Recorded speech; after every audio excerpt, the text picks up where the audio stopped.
नमस्कार, मैं रेणु कुमारी, आचार्य मनोहर लाल अग्रवाल, सरस्वती विद्या मंदिर, इंटर महाविद्यालय लोहरदगा। आज के इस वीडियो में आप सभी का स्वागत है। आज हम लोग कक्षा 12वीं के पहला जो पाठ है हिंदी का, वो है देवसेना का गीत। इस पाठ को हम लोग पढ़ेंगे, लेकिन पाठ को पढ़ने से पहले हम लोगों को कवि परिचय जानना बहुत ही जरूरी है। तो हम लोग कवि परिचय जानते हैं, उसके बाद पाठ को फिर शुरू करेंगे।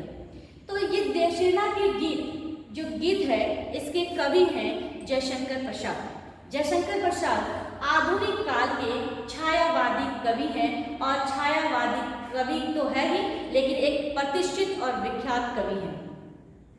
ये प्रमुख रूप से कवि हैं, लेकिन गद्य की अनेक विधाओं में भी इन्होंने रचनाएं की हैं। इनका जन्म 1888 ईस्वी को उत्तर प्रदेश के काशी में हुआ था। इनके पिता देवी प्रसाद और माता का नाम मुनि देवी थी। इनकी जो विधिवत शिक्षा है विद्यालय जाकर, वो 8वीं तक ही इन्होंने विधिवत विद्यालय जाकर शिक्षा प्राप्त की। उसके बाद इन्होंने स्वाध्याय करके, यानी कि खुद से ही पढ़ करके डिग्री हासिल की और संस्कृत, पाली, उर्दू, अंग्रेजी भाषाओं का ज्ञान अर्जित किया।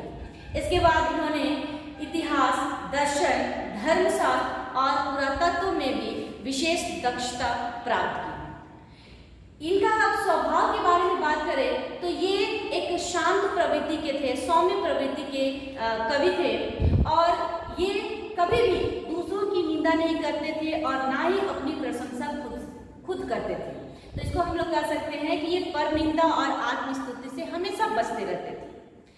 इनके साहित्य जो इन्होंने साहित्य के क्षेत्र में जो योगदान इन्होंने दिया है, अनेक विधाओं में इन्होंने योगदान दिया है, चाहे वो गद्य हो चाहे वो पद्य हो।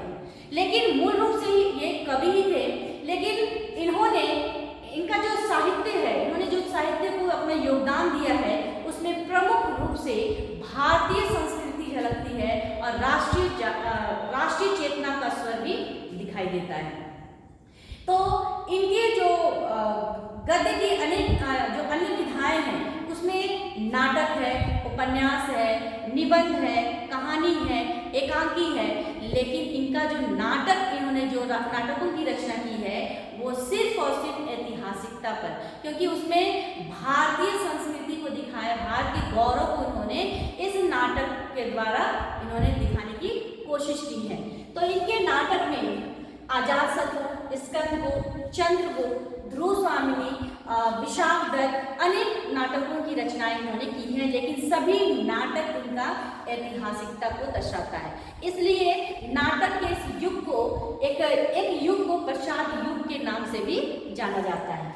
इनके उपन्यास की बात करें तो कंकाल है, तितली है, इरावती, 3 ही उपन्यास इन्होंने लिखे हैं, और 3 उपन्यास में से एक उपन्यास इन्होंने अधूरा ही छोड़ा है, जो इरावती है। उसके बाद कहानी संग्रह है आंधी, इंद्रजाल, छाया, प्रतिध्वनि, और भी इनकी कहानी है, लेकिन ये प्रसिद्ध कहानियां हैं। उसके बाद कविताएं तो इन्होंने बहुत लिखी है। पहले भी मैंने बताया कि इनको मूल रूप से कवि ही कर सकते हैं, क्योंकि कविता में जो कविताओं की रचना की है, उनमें इनको बहुत ही प्रसिद्धि मिली है। उसमें राष्ट्रीय चेतना का स्वर दिखाई देता है। झरना, आंसू, लहर, कामायनी, ये कविताएं हैं, और बहुत सारी कविताएं हैं।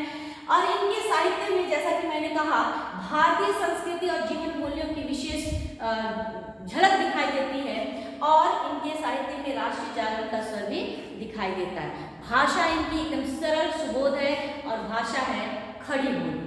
इनका देहांत, यानी कि इनका निधन 1937 ईस्वी को काशी में ही हो गया। अब हम लोग नेक्स्ट वीडियो में इनके द्वारा जो लिखा हुआ देवसेना का गीत है, इसका हम लोग सप्रसंग व्याख्या करेंगे। धन्यवाद।